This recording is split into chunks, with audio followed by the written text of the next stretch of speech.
Bonjour à tout le monde, j'espère que vous allez bien. Donc aujourd'hui on se retrouve pour cette vidéo où on va faire un calcul de limites. On a une limite assez sympathique.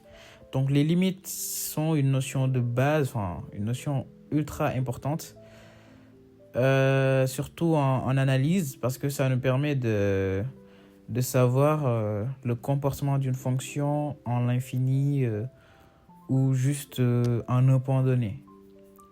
Et c'est avec les limites qu'on pourra essayer de calculer les asymptotes, les branches paraboliques, etc.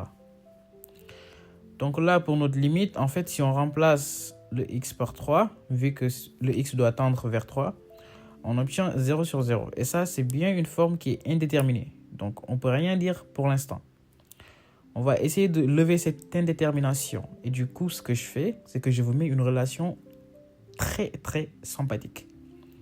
En gros, c'est limite de f de x moins f de 3 sur x moins 3 lorsque x tend vers 3. En gros, ça c'est f' de 3. Donc là, je vais faire une petite analogie entre la limite qui nous a été demandé de calculer et la relation sympathique que je vous ai mis en deuxième ligne. Donc, vu qu'ils ont les mêmes dénominateurs et que ces deux fonctions-là doivent être égales, donc ça veut dire que les deux numérateurs sont pareils. Maintenant, là, on voit que le f de 3, quand on fait l'analogie au numérateur, ça doit être une constante. Et là-bas, il n'y a pas de constante. En gros, il n'y a pas une valeur qui n'est pas associée à x. Donc, là où vous voyez un x, sachez qu'il fait partie de la fonction f de x. Et du coup, là, si on fait notre analogie, on voit bien que notre f de x, ça va être tout le numérateur de la première ligne. Et du coup, le f de x, c'est 3 exponentielle de x moins x exponentielle de 3. Parce que tout est en fonction de x. Du coup, notre f de 3, en gros, c'est 0. Donc, j'avais oublié de vous mettre...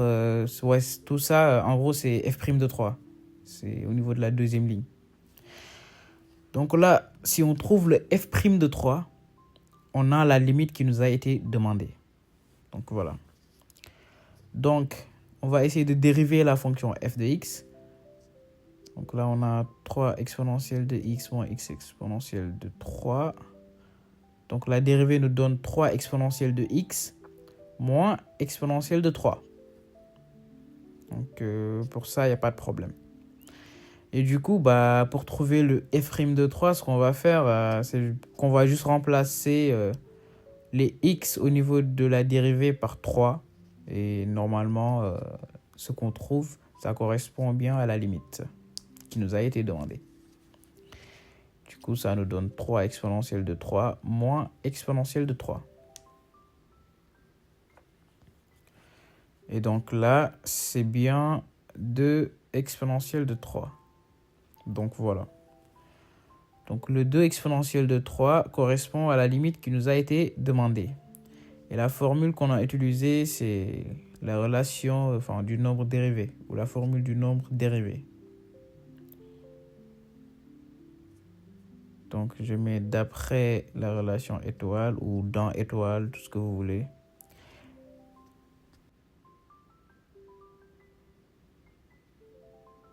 Donc là, je vais mettre donc